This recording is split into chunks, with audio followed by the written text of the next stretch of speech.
Good stuff. My name is Majesty Gale. I've been developing real estate in Atlanta for over 10 years now, working on everything from single family homes to apartment complexes to modular construction. And my moonshot goal is to help create 1 million new real estate investors. So this channel is all about providing you with practical information based on my experiences to make that happen. So let's dive into what I'm calling property owners news. This will be done every Monday, just checking into what's going on in the markets and giving my thoughts on it and just providing some information for you guys. So let's go ahead and get started. So the first story that we have is a story about emergency housing vouchers, and these are very similar to Section 8 vouchers, but they're specific to emergency housing, meaning that you have some type of urgent situation and you need housing immediately. So the process is expedited for you. The program was launched in 2021 with about $5 billion in funding. And this is to assist people that are escaping like homelessness, domestic violence, human trafficking. So very severe situations. And that's why it's expedited. The current status of it is that the funds are expected to be depleted by the end of 2025 due to high rental cost, like the increasing cost of renting. They didn't, I guess, factor in the increase that we're seeing in the market. This impacts about 60,000 households that risk losing this assistance and potentially ended up homeless. And I actually have direct experience with this program. We house people that have these vouchers. And with that said, I'm not necessarily against the program being shut down, which may sound kind of cold. But sometimes I think that we need to talk more about government programs that don't work well. And this is one that does not work well for anybody involved, including the person that they're trying to protect. Most of the times they end up homeless again for whatever reason, but it's just a lot of mismanagement with the organizations that manage these vouchers. And just honestly, the people that are getting these vouchers need a lot more than just their rent to be covered. Somebody going through domestic violence and somebody dealing with mental disabilities, they need more support than just housing. And that they don't typically get that support, so they usually end up in kind of a tough situation, and now they just have somewhere to live and do that in.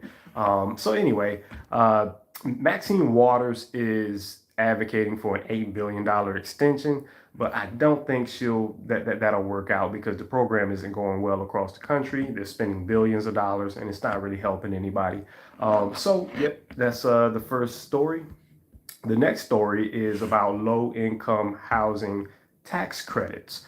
And LIHTC is maybe what you heard it called before. So LIHTC is a program that basically funds the majority of affordable housing that you see. It's the biggest mechanism for funding of equity for affordable housing developments, and that goes for the new construction and rehab of apartment buildings. So a lot of the new construction that you see that's affordable housing is done through LIHTC, and LIHTC is managed by the IRS. A lot of people, aren't completely familiar with how everything flows. So the IRS is actually one of the biggest providers of affordable housing in the country. And they do it through the low income housing tax credit, which basically gives the people that invest into your project a tax credit that they can use. So big banks kind of deal with it, from Chase to Bank of America, things like that. So it's not something easy and simple to get into. It's a little complex. But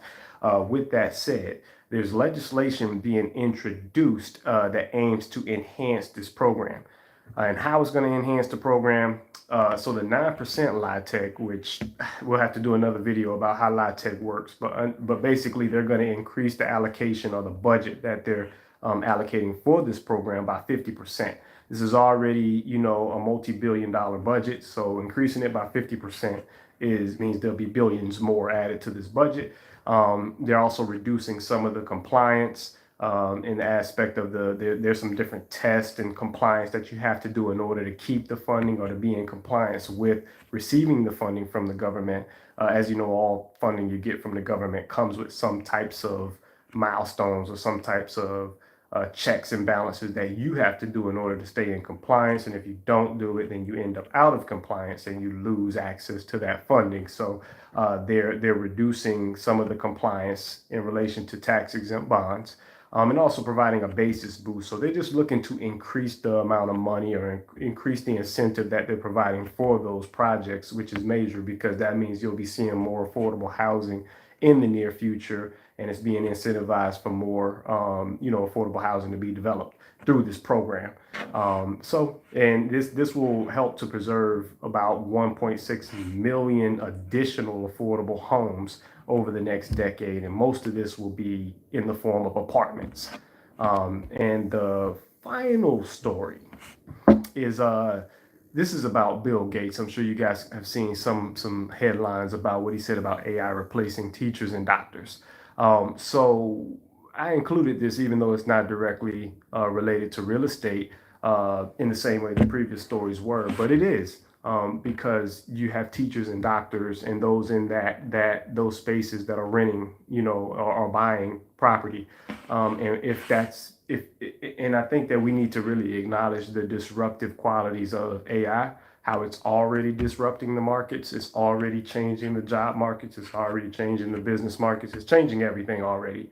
And we expect to see more of it from just this story alone, which, think what you want about Bill Gates, but he has a lot of money and he's able to do a lot of research. So he has a lot of visibility on things. Not saying I'm a fan of him or a fan against him. I don't really care about the man. But what he's saying is not like unfactual, and it's something that we need to pay attention to in terms of renters that will be in our buildings or possibly purchasing properties from us. So that's important to see. But basically, he says that AI will replace many roles in education and healthcare over the next decade, making a lot of people that are in that space obsolete through artificial intelligence. AI's ability to like personalize tutoring and also to provide medical advice. It's a great thing as well because it'll allow this information and that knowledge to spread to areas that don't have the best doctors and don't have the best teachers or don't have the most resources for those things, like rural areas, urban areas, things like that. So it's not a bad thing, but it will replace a lot of people in terms of being able to spread that type of knowledge out more. It'll make that knowledge a little less valuable. And it'll potentially reduce the need for human professionals in these fields. So that's something to consider. These are just two industries that we're talking about right now, but we're seeing it in logistics, like ride sharing, for example. We got Waymo. That's going to be a problem for Uber and Lyft drivers. A lot of Uber and Lyft drivers apply for properties that I own or manage or what have you. So it's something to consider for the future. Job security and things like that don't mean what they used to mean, which means that it could turn into something else beneficial and something else where people are able to make money, but it is a consideration. And yeah, so those are the stories that I have for the property owners news today. If you found this information helpful, please subscribe to the channel, like the video, and also consider joining our upcoming 5-day real estate challenge. It's called From Watching to Owning. It's designed to help you take actionable steps towards building wealth through real estate, regardless of where you're starting. Check the link in the description, sign up to get started. You'll leave the challenge with a contract to purchase a property, and we'll work through that together afterwards as well, if that's something you're interested in. But I appreciate you guys for checking it out. Have a great Monday, and I'll see you next time.